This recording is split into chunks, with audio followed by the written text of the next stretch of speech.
The seamstress's daughter and the millionaire banker. Do you believe that destiny can bring together two people from completely opposite worlds? Have you ever thought about what it would be like if a humble young woman, accustomed to mending clothes and counting coins, crossed paths with a man who moves billions of dollars with just a signature? And what's more, what would happen if this encounter wasn't just a coincidence, but a greater calling, a test capable of transforming pride into true love? Helena, 22, daughter of Donna Lourdes, a seamstress known in the neighborhood for transforming scraps of fabric into party dresses, grew up learning to value every penny. She never had luxury. Life was made up of thread, worn fabrics, and overdue bills. But her mother always told her, "Wealth is not in the pocket, daughter, it is in the character." Across town, in São Paulo, lived Marcelo Andrade, 35, a millionaire banker and heir to one of the country's most powerful financial institutions. He was accustomed to seeing the world as numbers, projections, and contracts. His routine consisted of meetings at Faria Lima, expensive dinners at Michelin-starred restaurants, and business trips. To him, people were predictable, always seeking power, status, or money. But life likes to test certainties. One rainy night, during a bank-sponsored charity event, Marcelo was walking through the impeccable ballroom when his eyes fell upon an unlikely scene.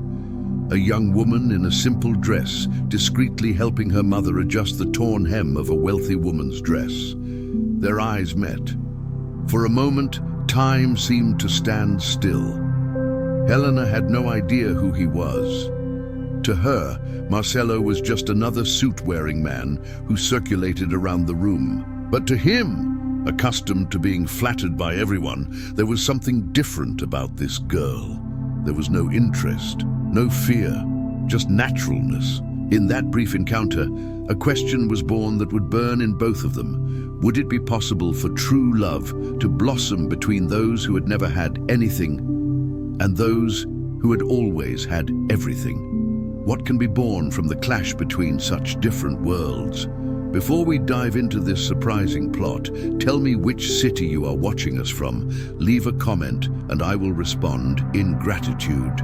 And don't forget to subscribe to the channel, activate the bell, and like this video. We want to share more stories like this.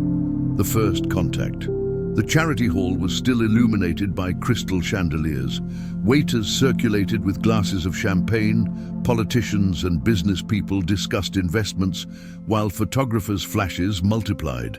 Marcelo, in a sober suit and with a proud posture, should have been listening attentively to a European investor's presentation, but his mind wandered. The image of that young woman in a simple dress, bent over to help her seamstress mother, haunted him. He had never believed in coincidences. For Marcelo, everything was calculation, strategy, probability. But there was something about that scene that defied logic, and that's precisely why it appealed to him. With firm steps, he crossed the room and stopped in front of her. "That was a beautiful job you did," he said, referring to the tight hem of the rich lady's dress. Helena looked up. Her heart raced. This man exuded confidence. The cut of his suit, the deep tone of his voice, his impeccable posture, everything about him screamed power. "I only did what my mother taught me," she replied politely, but without civility. A single line can prevent greater shame. Marcelo arched an eyebrow. It wasn't the answer he expected. Normally, any word directed at him was accompanied by reverence or flattery. But in this young woman, there was only simplicity. "Do you work in fashion?" he asked curiously. "No, I'm studying education. I help my mother with her sewing when I can. Today she was called at the last minute, so I came to help." Marcelo blinked. Pedagogy. Nothing to do with that ostentatious atmosphere. "And you, what do you do?" Helena returned the question. He hesitated. He usually replied proudly, "I'm a banker, director of the Andrade Group." But in front of her, the phrase sounded hollow. "I work with numbers," he said, simplifying. Helena frowned. It must be boring to live only on numbers. Marcelo laughed genuinely. He hadn't laughed like that in years. Before he could continue the conversation, Patricia, the event organizer, appeared in a hurry. "Marcelo, we need you at the investors' table." And only then did Helena realize, "Who's your friend?" "Helena," he said deliberately. "An interesting person." Patricia wrinkled her nose, but didn't question it. She pulled Marcelo away, but not before looking at Helena one last time. Later, when the event was already emptying, Marcelo found her again near the entrance hall. "I haven't had time to talk to you," he said, leaning against a column. "And I still don't know your last name." "Helena Santos." "Helena Santos," he repeated, as if trying to commit it to memory. "I'd like to offer you a ride." She shook her head. "Thanks, but we'll take the bus." Marcelo frowned. "Bus? At this time? That's what we've got." Helena shrugged. "Don't worry, we'll manage." He wanted to insist but held himself back. "Then allow me to at least accompany you to the point." Helena hesitated. Part of her wanted to refuse, but something in his gaze convinced her. On the way, they chatted about trivialities. The music at the event, the luxurious clothes, even Helena's neighbor's noisy dog. Marcelo found himself laughing at simple, almost banal stories that seemed fresh to him. "You don't seem impressed by this world," he commented. "It's not my world," Helena replied sincerely. "I'm just passing through." Marcelo fell silent. There was something liberating in that sentence. When they reached the point, he stopped. "Promise we'll see each other again." Helena took a deep breath. She knew that saying yes could mean getting involved in a world she didn't belong to. "I promise nothing." She smiled mischievously. "If fate wills it, we'll meet." The bus arrived. She got on with her mother, leaving Marcelo alone on the sidewalk, watching the red lights fade away. For the first time in years, he felt vulnerable.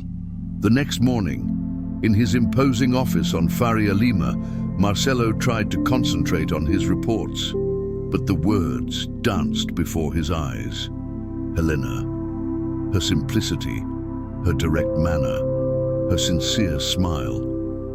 It was as if he'd met someone from a different planet. "Are you distracted, boss?" asked Andre, his right-hand man. "Nothing major," Marcelo replied, closing the folder. But deep down, he knew something had destabilized him. Meanwhile, Helena continued her routine. In the morning, college classes. In the afternoon, she helped her mother in the sewing workshop. As she ironed fabric on the treadle machine, she remembered Marcelo's gaze. There was a mixture of power and loneliness in it. But she knew she needed to keep her feet on the ground. "There's no point in dreaming, daughter," Lourdes said, as if guessing her thoughts. "Rich men look at us as distractions, not choices." Helena sighed. Maybe it was true, but something inside her refused to believe that Marcelo was just another man of luxury. 2 days later, Marcelo made a rash decision. She asked Patricia to give her the names of the seamstresses who had worked at the event. Patricia was surprised, but complied. When Marcelo saw the name Lourdes Santos, an involuntary smile appeared. The next afternoon, he parked his car in front of the small studio. The street was plain, the walls peeling, but from there came the constant sound of sewing machines. He entered and was soon greeted by Lourdes, who looked at him suspiciously. "Can I help?" "I came to get something fixed," Marcelo improvised. "I ripped my jacket." Helena appeared at the door, surprised. "You?" Marcelo smiled. "Me. And I hope fate isn't mad at me for rushing the meeting." Helena crossed her arms, trying to hide her racing heart. "Shouldn't you be in a business meeting?" "I am. Business of the heart." Lourdes coughed loudly, disapproving. But deep down, Helena knew that meeting would change everything. Marcelo left the studio, promising to return for his jacket. Helena, however, was torn. Part of her wanted to believe he was different. Another part feared her mother was right. What she didn't know was that, for Marcelo, that neighborhood, that studio, and even the simple hem of a sewn dress were already worth more than any million-dollar sum. And deep down inside both of them, the question remained, how far can love go when it needs to stitch together two worlds that should never meet? Tense lines, invisible knots. Marcelo returned to the studio 2 days later, driverless, with a shirt rolled up at the cuffs and a perfectly torn jacket. Helena raised an eyebrow. Another accident? I hear loyal customers need service, he replied with restrained humor, and I'm a loyal man when I find quality. Lords behind the machine made the scissors jingle. Faithful? Banker? I can't make that joke, he grumbled without looking. Helena smiled from the corner of her mouth. She picked up the jacket, checked the fabric, and ran her fingers along the grain. Good fabric, but the tear is ugly. I deserved it, Marcelo confessed. I tripped over my own pride. He didn't know exactly why he'd said it, but it was true. Ever since he'd met Helena, every automatic gesture, the polite arrogance, the prepared speech, felt like a stumble. Leave it to me. It'll be ready tomorrow, she said professionally. Can I? Marcelo cleared his throat. Can I bring you a coffee when you're done? Not as a ride, as a thank you. Lourdes looked up, hard. My daughter doesn't accept thanks, sir. She charges for her work like everyone else. I'll pay, Marcelo hurried. For the repair and for the coffee. The coffee is for me, honestly, to learn to talk about things other than numbers. Helena took a deep breath. She didn't want to humiliate the man, nor think he was a saint because he spoke so beautifully. But there was something about him, a chink in the armor. Tomorrow at 5, the bakery on the corner, 1 hour at most, she said firmly. My mother is coming. Marcelo smiled with genuine gratitude. 3 coffees then. The bakery was simple, old tiles, a glass counter, the smell of grilled bread and strong coffee. Marcelo arrived on time, took off his coat to avoid looking out of place, and ordered a pingado, coffee drink, in a glass mug. Lourdes watched every gesture like someone checking the inside of a seam. So, sir, Marcelo Andrade. Andrade of what? Lourdes insisted, as if pointing a needle. From Banco Andrade. He didn't run away. Ah, the word came out short. So you already know that we are people who count buses, not jets. Helena squeezed the cup with both hands, trying to soothe it. Mother. I like your candor, Marcelo said without irony. I spend too much time in rooms where everyone agrees with me. It's dangerous. Helena looked away at the movement on the street. His sincerity was unmistakable. It disarmed her, and at the same time, frightened her. Why are you here? She asked directly. Don't spin the answer. Because since the event, I've started to notice the silence, he confessed. Amidst the noise of Faria Lima, I missed hearing someone who doesn't want me for my badge. And when I saw you with your mother, I saw something I can't buy. Loyalty. Lourdes crossed her arms. Loyalty can also be used as bait, young man. I know. Marcelo nodded humbly. That's why I asked permission to promise nothing but respect. I want to talk. To find out if there's a world between yours and mine that isn't an invasion or social tourism. Helena bit her lip. Part of her wanted to get up and leave before she held on to a promise no one had made. The other part wanted to stay and dismantle, piece by piece, her idea of men like him. 1 hour, she repeated, and honest questions. Marcelo smiled. First question, why pedagogy? Because I like things that don't fit on a spreadsheet, Helena replied. A child learning to read, a teenager discovering they're not stupid. They just never had the opportunity. That's the future. It doesn't make a profit in a quarter, but it changes an entire life. He mentally noted the sentence as if underlining a valuable report. "Your turn." She looked at him. "What was the last thing that kept you awake besides Meta?" "My father," Marcelo said without warning. "He thinks sensitivity is an expensive flaw. And he breathed. "I've been finding the price of being impenetrable too high." Lourdes glanced sideways, a brief flash of empathy escaping before she retreated. "Men created to command but not to feel," he murmured. "I've seen that mold before." The clock struck 57. Lourdes stood up. "Time's up. He pays for the coffee. You hand over the jacket. And we're off." Marcelo didn't insist. He paid. As he left, he took a card from his pocket and hesitated. He thought she would refuse. He placed it on the table and turned his back. Helena called out to him, "No." He turned around, surprised. "I don't need the card." She smiled slightly. "If fate wills it, I'll find you." "Fate is shy," he joked. "Sometimes it needs a push." "Fate is worthy," she retorted. "It doesn't like those who force it." He put the card away again. He left with an unfamiliar feeling. He had no control. In the studio that night, Lourdes sewed tirelessly. The hum of the machine filled the silence. "I don't trust him," he said finally. "He talks nicely, but I've seen men who talk nicely and then disappear when the going gets tough." "I don't trust either," Helena admitted honestly. "I observe, and as I observe, I set my limits."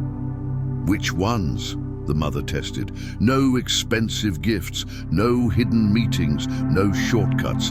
And if he ever treats me like a trophy, that's it." "What if he is different?" "Then we'll find out slowly," Helena nodded. "Step by step." Lourdes sighed, resigned and proud. "You learned to sew properly. First you basted, then you finished off." Across town, Marcelo stared at his own reflection in the mirror of his spacious closet. How many suits did he need to hide the boy his father had raised? He grabbed his phone, typed and deleted. He wanted to invite her to a concert, but it seemed like an exaggeration. He wanted to offer her an internship at an NGO the bank supported, but it felt manipulative. He ended up writing, "Can I stop by the studio with some children's books left over from a project? Maybe they'll help with your internship class." The answer came minutes later. "You can, but bring a stapler too. Ours broke." Marcelo laughed out loud to himself. It was the most honest request he'd received in years. The next day, she appeared with 2 boxes of colorful books and a sturdy stapler. Helena smiled brighter than the studio lights. "Thanks. You're welcome." He set the boxes on the counter. "Can I see where you work?" Helena pointed out the cramped corner where they were making costumes for the school party. Cheap fabric, high creativity. Marcelo ran his fingers through a pile of clippings. "Is this where the magic happens?" "The magic happens when the child puts it on and believes they're a superhero," she corrected. "We just prepare the cape." Lourdes, feigning disinterest, observed every detail. She saw Marcelo pick up a broom and, without ceremony, sweep the floor where he himself bumped into a small box of sequins. She saw him accept a cup of thin coffee without making a face. She saw him ask each seamstress's name without belittling anyone for their non-existent name tag. "Well," he said, looking at his watch, "I have a meeting now." "In Faria Lima?" Helena teased. "In my father's hallway." Marcelo smiled awkwardly. "It's harder than Faria Lima." Before he left a brown envelope. Helena frowned. "I already said I don't want money." "It's not money," he said seriously. "It's a quote. To fix the door that won't close and the window that soaks everything when it rains. I asked for 3 quotes. You choose the cheapest. I'll pay for the work as a donation. No spotlights. If you refuse, he breathed, "I'll deserve it. But I thought that respectful help doesn't invade." Helena looked at Lourdes. Her mother took the envelope, checked it, and measured its weight with the experience of someone who knows the value of things. It's not charity if it restores the dignity of work, Lord said finally. But the sign outside reads, "Service paid for by a client. No last name." Marcelo nodded, thrilled by the clause. Closed. The news leaked in the most common way. A 15-second story posted by one of the seamstresses showing Marcelo pushing the counter to free up space. Within minutes, 2 worlds reacted. In Helena's neighborhood, skeptical comments, "What if it's a scam?" In Marcelo's circle, mockery, Andrade engaging in humble tourism, a new humanized PR case. At the board meeting, a board member joked, "Marcelo, I heard you traded the conference room for a sewing workshop. Are you launching Andrade Couture yet?" Some laughed. He didn't. His father straightened his tie. "Focus on what matters, son. These adventures distract you." Marcelo put his tablet away. For the first time, he answered without asking permission. Maybe what matters is no longer just here. The silence that followed wasn't formal. It was a threat. He sensed it, and yet he didn't back down. That night, a stubborn rain began. The studio's old window, as if offended by the still unapproved budget, decided to leak angrily. Water dripped inside, lines got wet, cardboard soaked. "No!" Helena rushed to save the patterns. Lords pulled out garbage bags to improvise barriers. The seamstresses on duty in a panic. Marcelo arrived soaked 5 minutes later. He was carrying tarpaulin, tape, and old rags. "I was nearby," he lied awkwardly. "It wasn't," Lord snorted. "You're never around anywhere like ours. But since you're here, climb those stairs." He climbed up. With the help of 2 seamstresses, he stretched the canvas, secured it with tape, and improvised gutters with cut bottles. Wet, breathing heavily, he climbed down the ladder with a scratch on his arm. "It bled," Helena pointed out. "Nothing serious," he shrugged, laughing. "At least now I know what my physics classes are for." "To fall down the stairs gracefully," she teased as she dabbed antiseptic on the cut. For a second they stood too close. Helena's heart raced. Marcelo looked away to protect himself from impulsiveness. Lords cleared her throat, remembering that looking is also intimacy. "Thank you," Helena said, taking a step back. "Not for what you brought, for what you kept." He understood the weight of the word. "I want to be the right kind." And as if signing an invisible contract, he added, "Slowly, with limits, with respect." Lord stared at him for a long time. Then in a rare gesture, she nodded. "The bricklayer with the first quote will be here early tomorrow morning. If he shows up to open the door, I'll gain respect. If he sends an advisor, he'll lose everything he's gained today."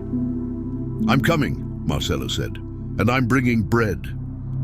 Helena smiled, tired and happy, an unlikely combination. At dawn, the neighborhood slept amidst the rain. High above a distant building, the city of contracts gleamed. Marcelo, sleepless, opened the notes app and wrote, "Not all profits are measured in numbers. Some are measured in eyes that trust slowly." He put away his phone and leaned his forehead against the window. For the first time, he wasn't afraid of what he couldn't control.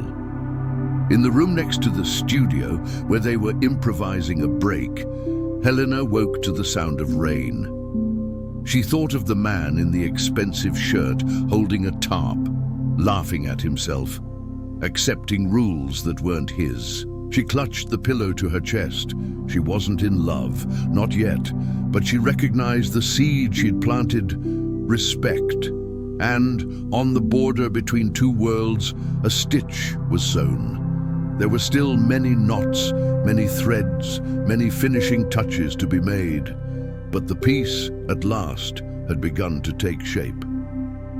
Pride and fear dawn brought the smell of wet earth and a slight chill that seeped through the cracks in the workshop.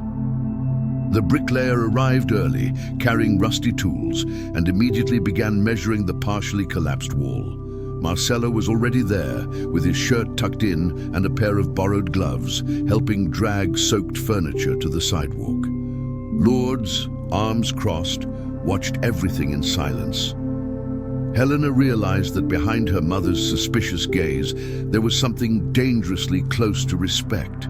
Marcelo, the millionaire banker she so criticized, was sweating next to the seamstresses, without complaint, as if he had always been a part of that environment. "You don't have to do that," Helena said, when she saw him trying to push a heavy bookshelf. "Yes, I do," he replied, still struggling. "I've spent too much time in places where my weight was never measured by effort, only by bank account. Here, I can learn a different logic." Helena didn't answer, but she felt her heart race. That evening, when the rain finally stopped and the noise of the machine subsided, Marcelo stayed to help organize the saved fabrics. The studio smelled of wet cloth and strong coffee. Helena sat on a wooden bench, exhausted. He watched her, intrigued by the way she seemed to carry the world on her shoulders, and yet never lost the steadfastness in her gaze. "Helena," he said, breaking the silence, "do you believe that someone like me can change?" She slowly raised her face. "I believe everyone can, but few really want to." The answer fell upon him like a blow of reality. In the following days, Marcelo returned to the neighborhood more often. He'd show up with fresh bread from the bakery, help carry spools of fabric, and play ball with kids on the street. There were no cameras, no journalists, just him, trying to be helpful. Little by little, people began to accept him, albeit with reservations. Some neighbors whispered, "This playboy is playing poor, he'll soon get tired of it."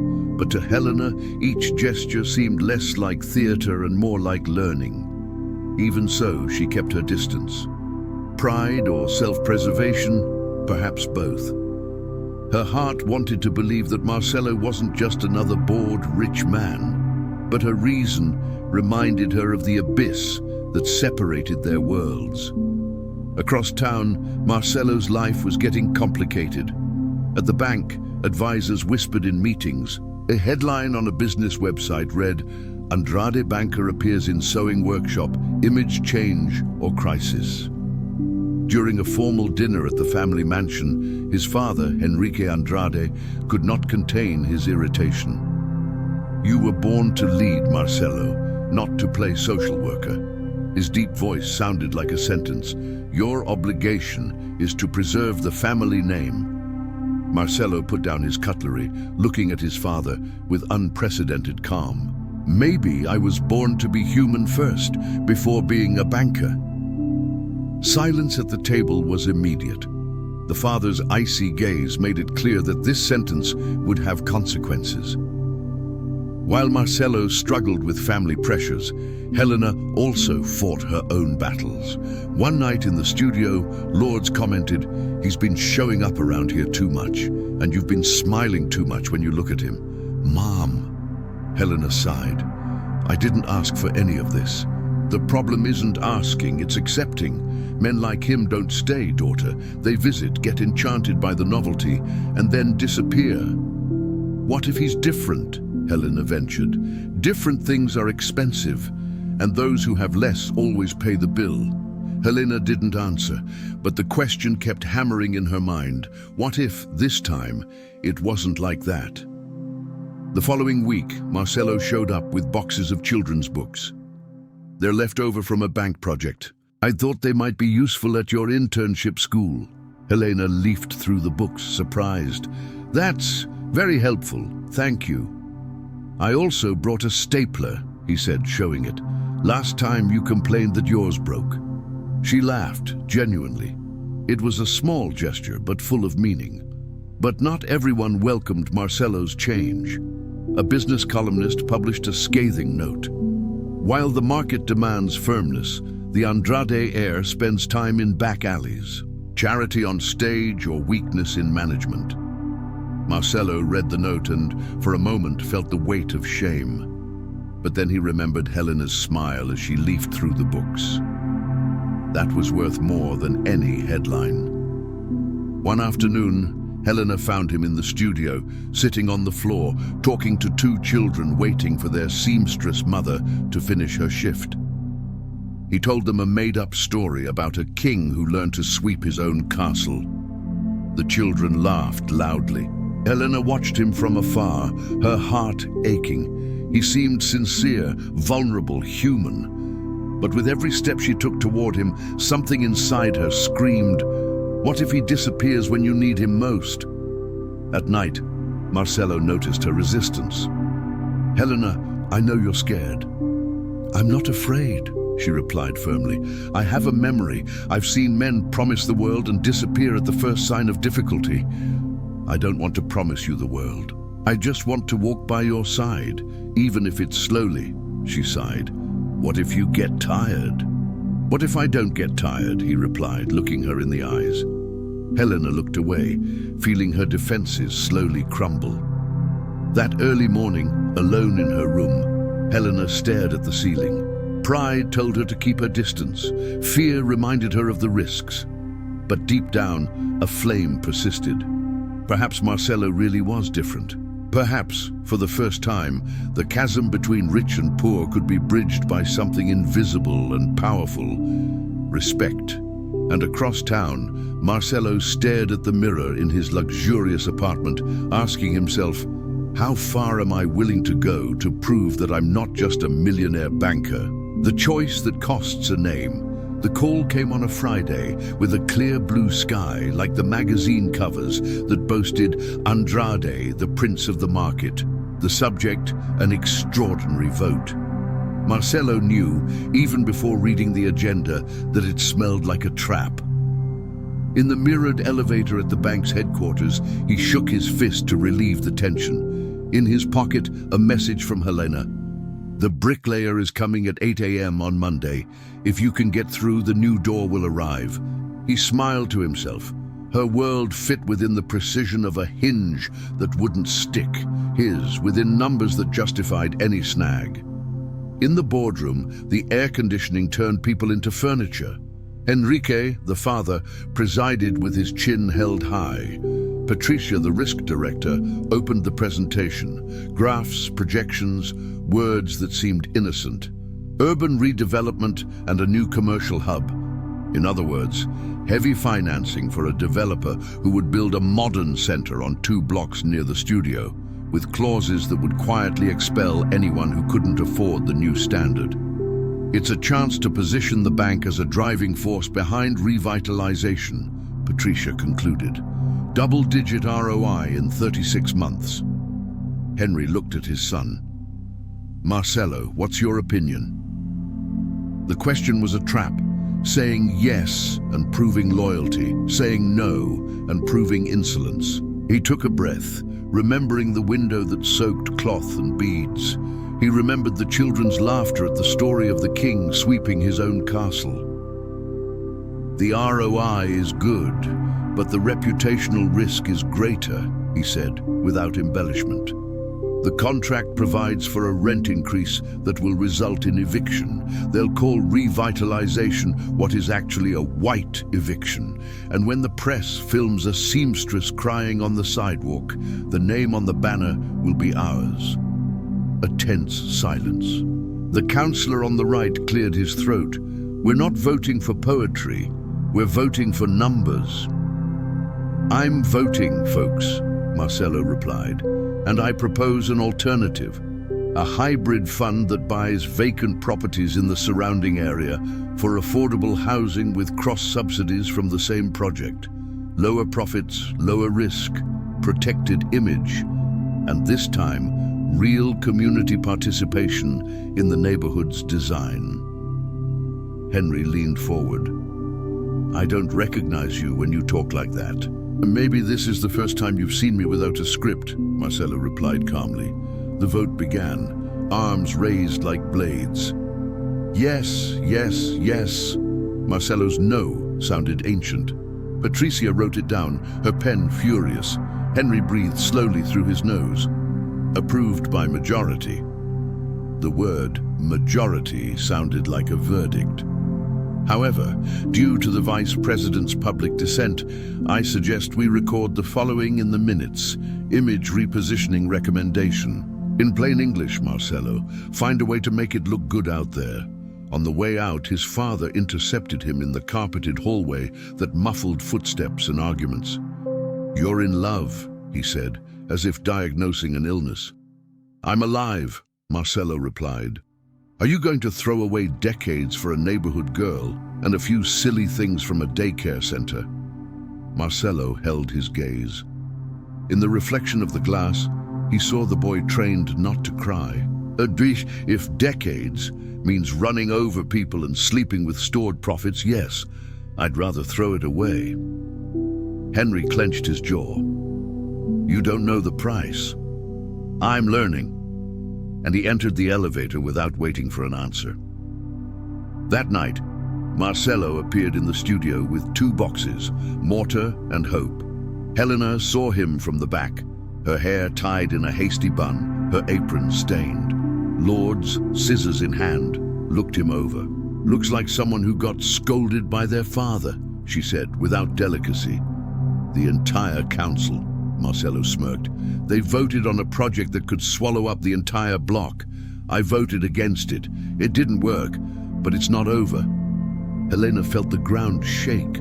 "What does this mean for us?" "It means struggle."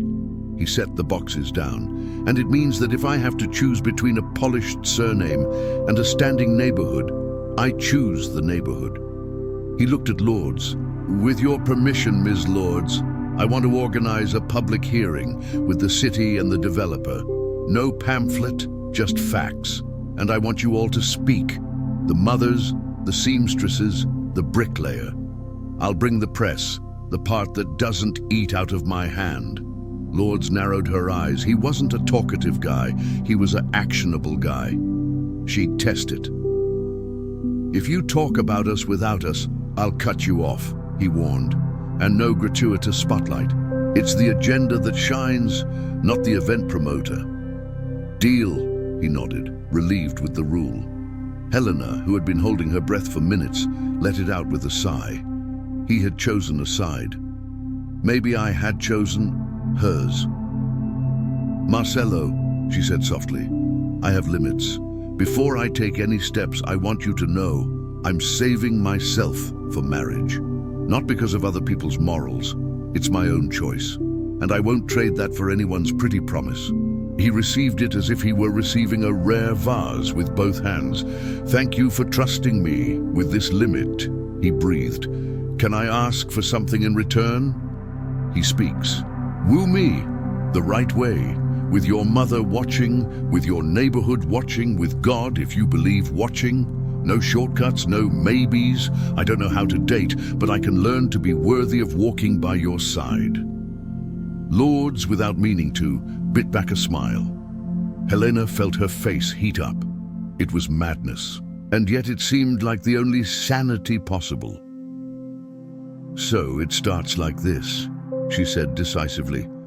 "Tomorrow at 8 in the morning, you'll go with me to the sub-prefecture to file a request for a meeting. Then to the bakery on the corner. I'll pay for the coffee, you pay for the roll. In the evening, no kissing in the street. We'll talk in the living room with the door open. If you agree, we'll figure it out." "I'm up for anything," Marcelo replied, feeling lighter than he had in years. The next day, they filed the application. The sub-prefecture employee looked up over her glasses and recognized the last name on the form. "Andrade." Skepticism came readily. "Press event?" "Citizenship event," Helena corrected with harsh sweetness. "Could you speed up the stamping? There are a lot of people who work and need answers." The woman didn't smile, but she stamped.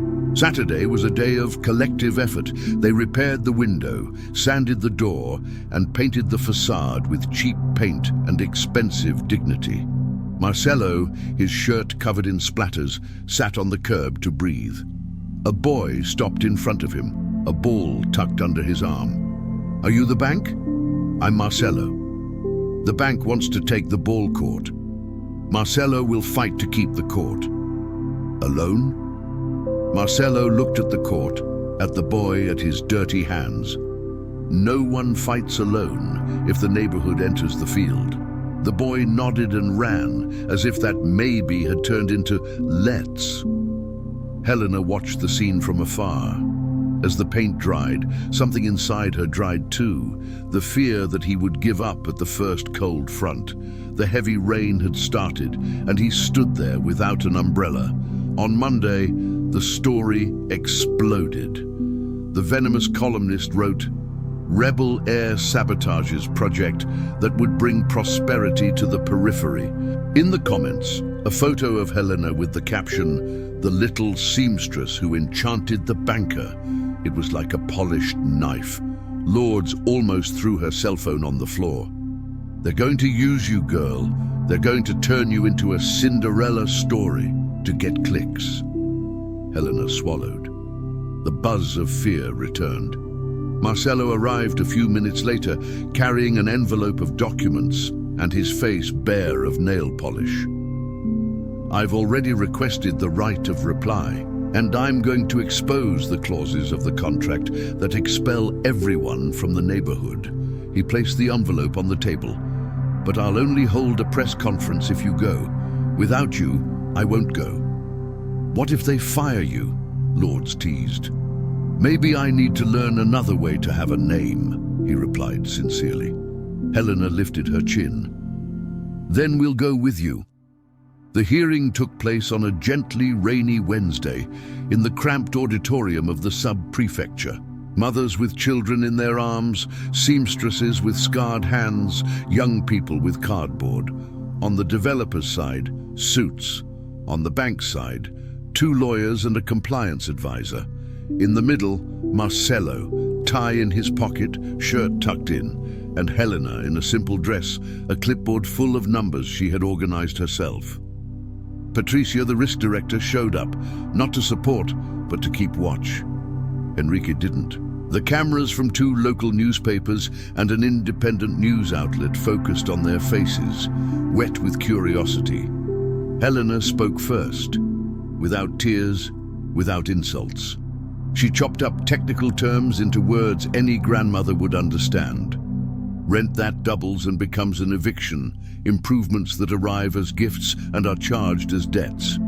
A lady at the back added a story that was statistics in the flesh.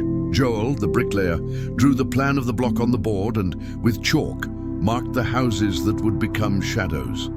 When it was Marcelo's turn, he didn't make a formal speech. He opened the contract to the page no one reads, pointed to the adjustment clauses, and explained the commercial mix readjustment mechanism, and how that, in practice, was code for removing a grocery store and adding a franchise. He concluded by proposing, over the microphone, the hybrid fund he had presented to the board. "Lower profits, neighborhood stands firm." He looked at the independent portal's camera. "And if my name gets in the way, I'll drop it. The project doesn't need me. It needs to be ashamed of itself." The auditorium erupted in crooked applause, the kind born more of relief than victory. The developer's representative asked for time to review parameters. The banker spoke of active listening. Patricia looked like she was chewing ice. During the dispersion, the portal reporter asked, "Does this cost you your position?" "Maybe," Marcelo admitted. "But losing your job is less expensive than losing your soul." The sentence ran like wildfire. That night, in the studio, now drier than the sky, Helena and Marcelo sat by the newly renamed door. The new wood creaked from an old habit. Lourdes made coffee and, in a rare gesture, left the 2 alone, the door open as agreed. "Today you chose," Helena said quietly. "I've been choosing little by little," he smiled wearily. "Today was just the noisiest time." "You know my limit," she reminded him, and he nodded before she finished. "And I know mine. Not to use you as an excuse to save my biography," Marcelo added.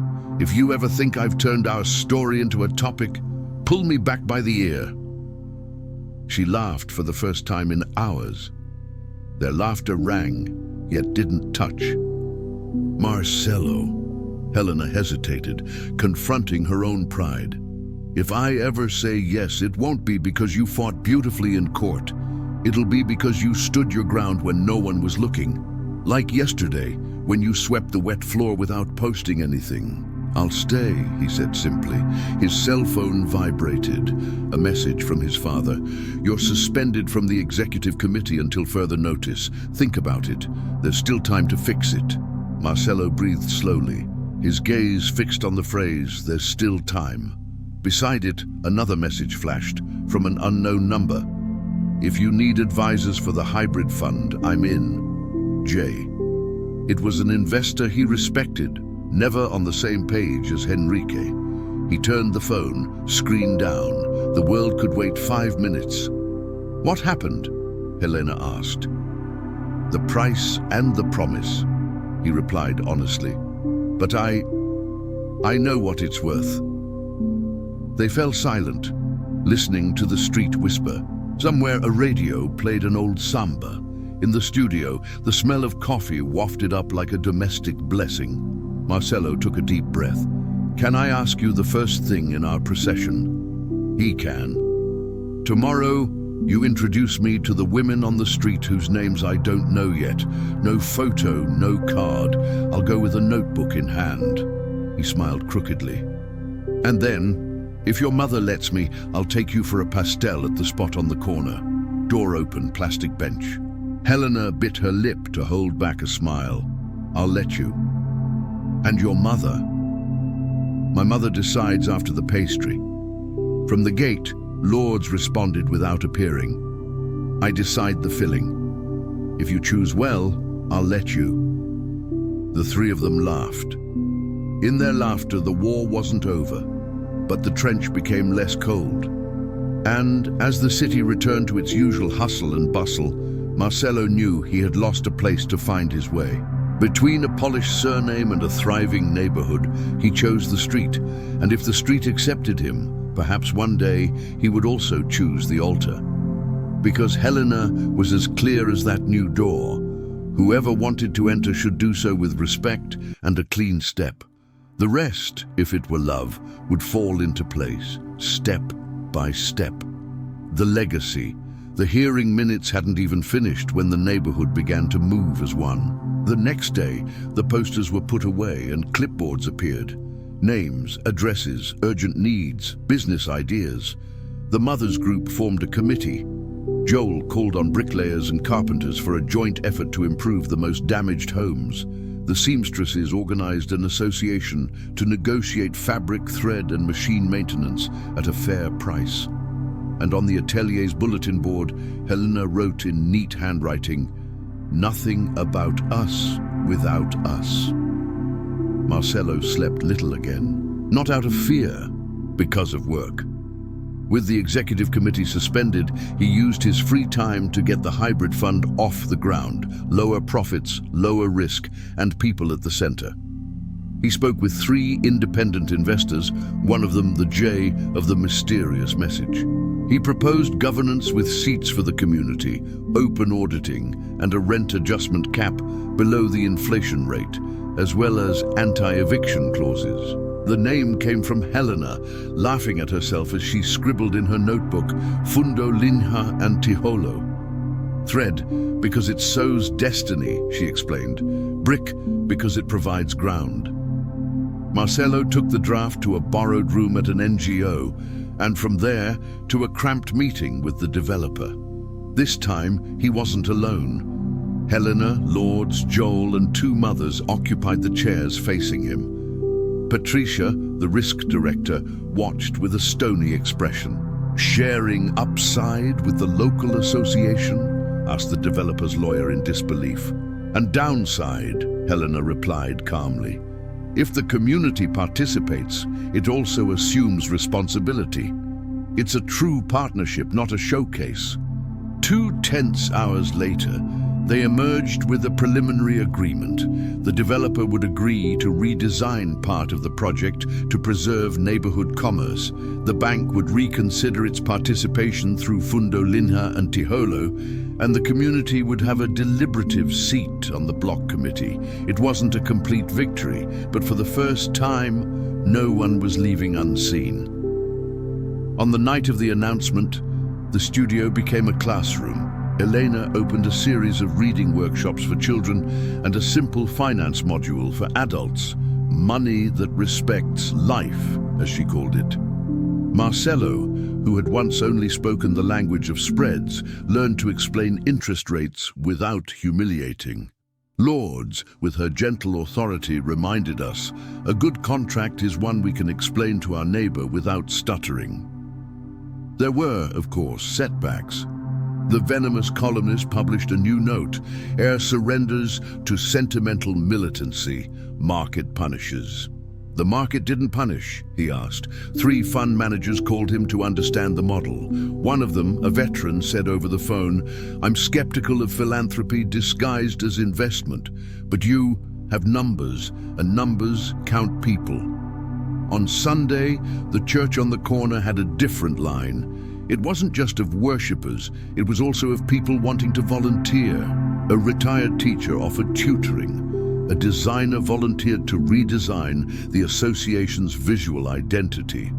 A nutritionist proposed menus for the community daycare center the warehouse dreamed of becoming.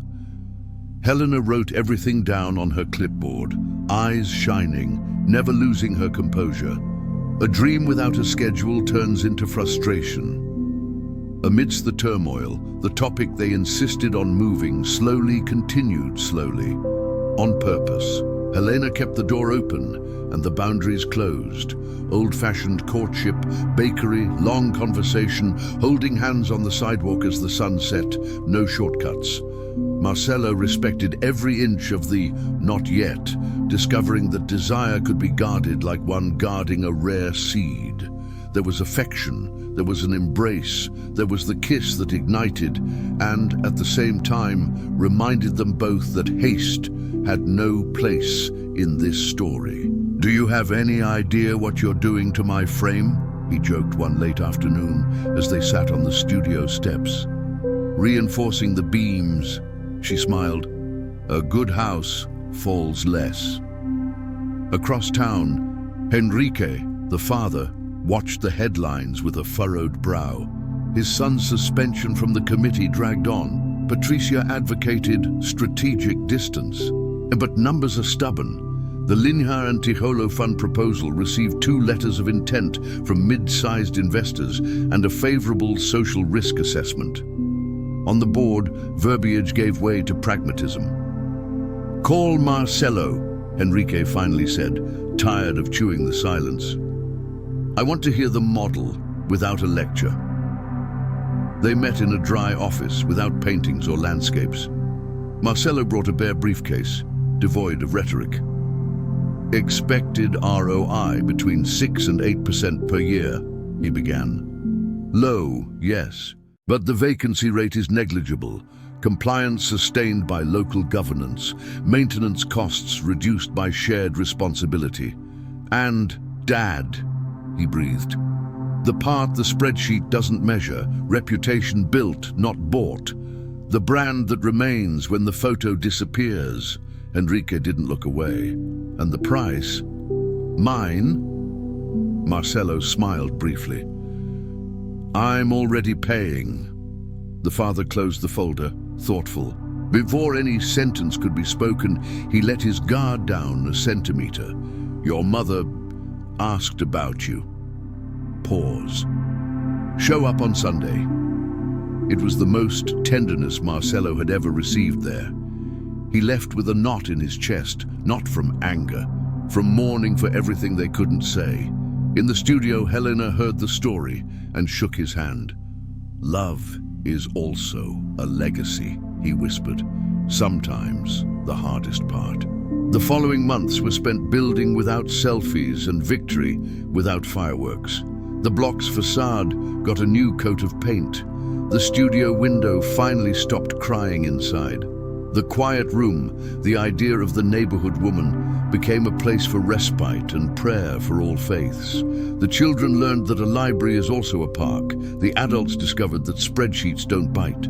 The final contract came out with 3 signatures no one imagined would be seen together: the bank, the developer, and the Residents Association. And, in small print, the credit from Fundolina and Tijolo. At the inauguration of the new section, without a red carpet, just a swept street, Enrique appeared discreetly. He didn't bring a reporter. He saw his son talking to Joel about accessible sidewalks. He saw Helena advising mothers on daycare registration. He saw lords handing out coffee and cake and rules. No pushing, there's enough for everyone. He saw a neighborhood standing up. He approached Marcelo and cleared his throat as if asking for forgiveness without knowing the verb. It's functional. He's alive, Marcelo corrected gently.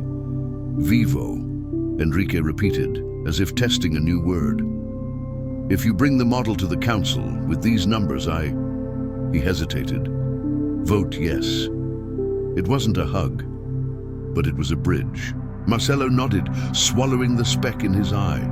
Later, when the street emptied, Helena locked the studio door, turned to Marcelo and found him a mix of boy and man. He took a deep breath, reached into his pocket and pulled out an antique wooden spool, polished with age. Tied to the spool was a simple wedding ring.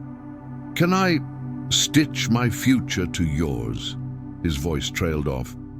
"No rush, no window dressing, no maybes. I ask you to marry me, and I promise you courtship to the altar, respect along the way, fidelity when the party's over. I promise to stay." Helena put her hand to her mouth, laughing and crying. "You dared to use a spool in the proposal? Plagiarism from the one who taught me that life is done backwards," he tried to joke, his voice cracking, "and that a good finish doesn't let go." Lords appeared at the inner door, half accomplice, half inspector. "If the girl says yes, we'll set a date. If you say no, we'll arrange a coffee date." Helena turned to her mother, then turned her eyes to Marcelo. She thought of their first meeting at the bakery, the rain pouring through the window, the trembling audience, the door that creaked until it learned to be new, the boy he had been before his father, the man she had seen before the neighborhood. She thought of the limit she had maintained, the desire she had kept, the peace of discovering that waiting isn't losing, it's choosing. "I say yes," he replied, with the firm voice of someone who knows his own story. "Yes to the open door, yes to the swept step, yes to the respect that precedes love, yes to the altar." The street, which always seems to know the right time, erupted in applause from nowhere. Neighbors who heard it through their windows, children who always appear in happy endings, Joel shouting, "I knew it!" Lords hugged her daughter and, unable to contain her pride, whispered to Marcelo, "Just don't come to me with a humiliating party. We want good food, decent music and clean emotions. It's the only kind of party I know how to throw." He laughed, wiping his eyes. In the months that followed, the studio became a wedding headquarters. Helena chose a simple dress, embroidered by her own hands and those of her mother. The seamstresses signed the lining, as if sealing a collective alliance. The association organized the buffet with local recipes. The quiet room became a chapel. The children's court became a dance floor.